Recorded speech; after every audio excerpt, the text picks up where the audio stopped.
Assalamualaikum warahmatullahi wabarakatuh. Perkenalkan, nama saya Nanda Pratiwi. Di video ini saya akan menjelaskan bagian materi saya tentang landasan pendidikan. Landasan pendidikan adalah tumpuan dasar atau asas konseptual yang menyelubungi pendidikan secara keseluruhan. Adapun jenis-jenis landasan pendidikan yaitu sebagai berikut. Yang pertama, landasan religius. Landasan religius ialah seperangkat asumsi yang bersumber dari ajaran agama yang dijadikan titik tolak dalam pelaksanaan pendidikan.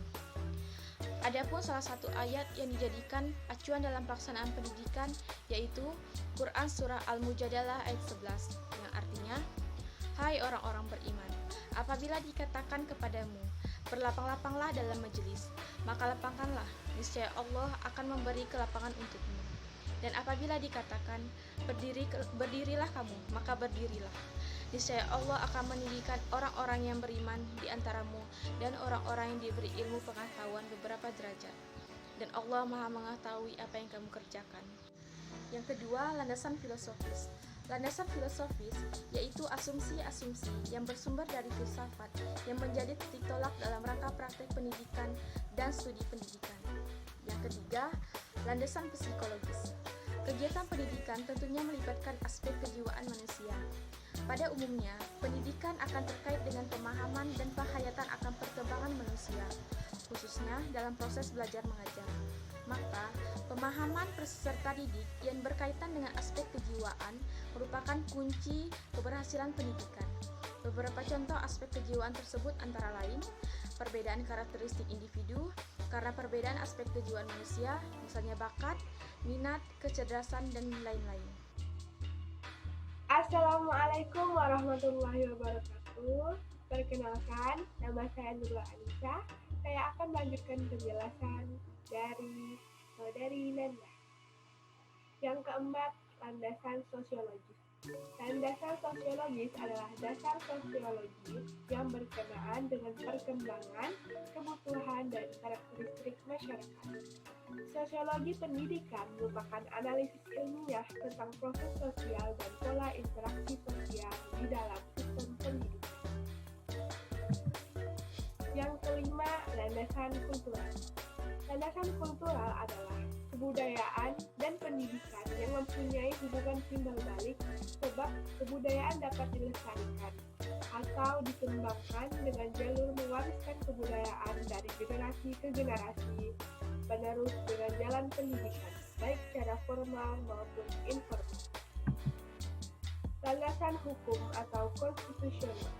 Landasan hukum pendidikan adalah dasar atau fondasi perundang-undangan yang menjadi pijakan dan pegangan dalam pelaksanaan pendidikan di suatu negara. Sekian dari saya. Assalamualaikum warahmatullahi wabarakatuh.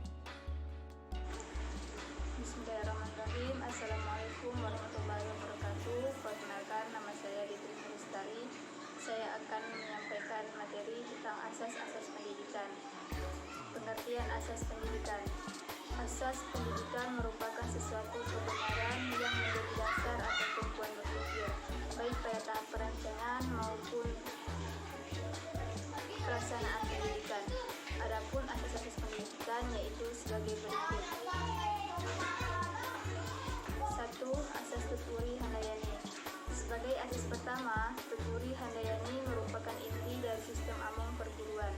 Asas yang dikumandangkan oleh Ki Hajar Dewantara ini kemudian dikembangkan oleh Dr. Andes MRT Sastro Kartono dengan menambahkan 2 semboyan lagi, yaitu Ing Ngarso Sungsung Torodo dan Ing Madio Mangunkarso. Kini ketiga semboyan tersebut telah menjadi satu kesatuan asas, yaitu Ing Ngarso Sung Torodo jika di depan memberi contoh, Ing Madio Mangunkarso jika di tengah-tengah memberikan dukungan dan semangat, Tuturi Handayani jika di belakang memberi dorongan. Yang kedua, asas belajar sepanjang hayat. Asas belajar sepanjang hayat, lifelong learning, merupakan sudut pandang dari sisi lain terhadap pendidikan seumur hidup, lifelong education. Kurikulum yang dapat merancang dan implementasikan dengan memperhatikan 2 dimensi, yaitu dimensi vertikal dan dimensi horizontal. Dimensi vertikal dari kurikulum sekolah meliputi keterkaitan dan kesinambungan antara tingkatan persekolahan dan keterkaitan dengan kehidupan peserta didik di masa depan. Dimensi horizontal dari kurikulum sekolah yaitu keterkaitan antara pengalaman belajar di sekolah dengan pengalaman di luar sekolah. 3. Asas kemandirian.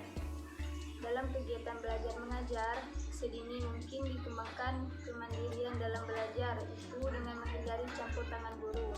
Namun, guru selalu siap untuk ulur tangan bila diperlukan. Perwujudan asas kemandirian dalam belajar akan menempatkan guru dalam peran utama sebagai fasilitator dan motivator.